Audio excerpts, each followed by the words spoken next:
नमस्कार बंधुगण मु आपणक मानक पई आज एमिति गोटे स्टोरी आनिची जहाँकि किछि लोक एमिति तरबर होई कार्य करती आउ तांकर बहुत समय रे तांकर लॉस होई थाए आउ किछि टाइम रे सेही मानकर लाभ मध्य होई थाए।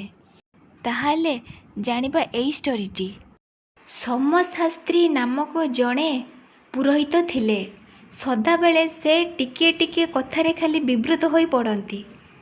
ताकर अभ्यास हैला तरतपरे से सबु काम करी पकाइबे। थरे पाख ग्राम रे गोटिए विवाह उत्सव हेबार थाए। तांकु सेथिरे पौराहित्य करिया पई डकागला। एही कारणरू से भी बहुत खुशी थिले। तेणु से प्रभातरू उठी सूर्योदय पूर्वरू घरू बाहरी पड़िले। जिबा पूर्वरू से तांको स्त्री को कहिले मु जाउछि, कबाट बंद करि दियो, चोर पशि पारे, तेणु तमे टिके सावधान होइथिबो। एकथा सुनी ता स्त्री निदरू उठी कबाट बंद करी पुणी शोइबाकू गले। चोर माने घर पछपटे रही एसबु कथा देखुथिले एवं शुणुथिले मध्य। सेमाने राति शेषरे एही घरे चोरी करिबा पई सुवर्ण सुजोग पाइले। एठारे केवल स्त्री लोकटी शोइछि। संपूर्ण भावरे दिनर आलोक देखा देउनाही। सेमाने भाबिले एही सोमशास्त्रीଙ୍କ घरे पशिबा, किछि न मिलिले भी कम से कम आमको चाउल गंडाए तो मिलिबो। एहा परे से चोर माने पंडितଙ୍କ घरे पशिले। सेमाने देखिले चारिआडे अंधार। तापरे सेमाने तांको निज कामरे लागिगले। पंडितଙ୍କ स्त्री तो अंधारे किए बोली तांको देखि पारु नथिले। इतिमध्यरे सोमशास्त्री तरबरे फेरी आसी कबाट बाड़ेइले। तांको स्त्री दरजा खोलिले। से कहिले शाल नेबाकू भूलीगली। तापरे से तांको शालटी कांध उपरे रखी पुणी शीघ्र सेठारु चलीगले। पंडितଙ୍କ स्त्री कबाट किली पुणी शोइगले। सेमाने टिके अपेक्षा कले। से भल करी शोइबा परे किछि न पाई शेषरे चाउलतक पात्रटिकू ढाली नहीं जिबाकू चेष्टा कले। सेथिपाई सेमाने तोळे चदर बिछाइले। इतिमध्यरे पंडित पुणी तरबरे फेरी आसिले और स्त्री को डाकिले। स्त्री कबाट खोली कहिले, एथर तमे पुणी कौन भूलीगल?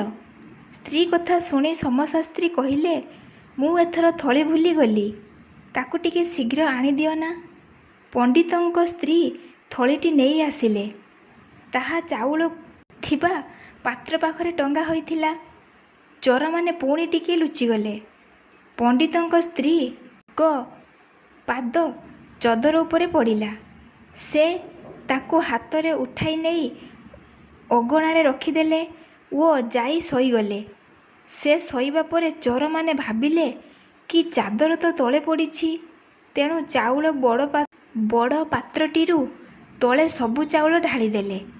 तापरे चादर उठाई बांधिबाकू जाई सेमाने देखिले सेठारे आउ तांको चादर नाही।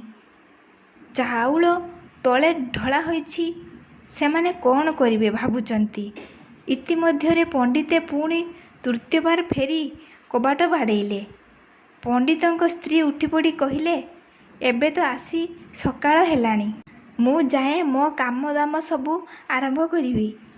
चोर माने एकथा शुणी पछ कबाट बाटे धाई पलाइले ओ प्राण विकल रे पळेबा बेले भूल रे तांकर चोरी धन रे पूर्ण टंका थळीटी चाउल पाखरे छाड़ी देई गले। एथर सोमशास्त्री किछि भी भूली नथिले। समस्त किछि आवश्यक वस्तु नहीं विवाह स्थल रे जाई पहुँची गले। तांको तरबरिया स्वभाव जोगु तांको अजाणतरे चोर छाड़ी जाइतिबा गुड़िए धन तांकर लाभ हैला। वीडियो भी लाइक कर दो, चैनल भी सब्सक्राइब कर दो।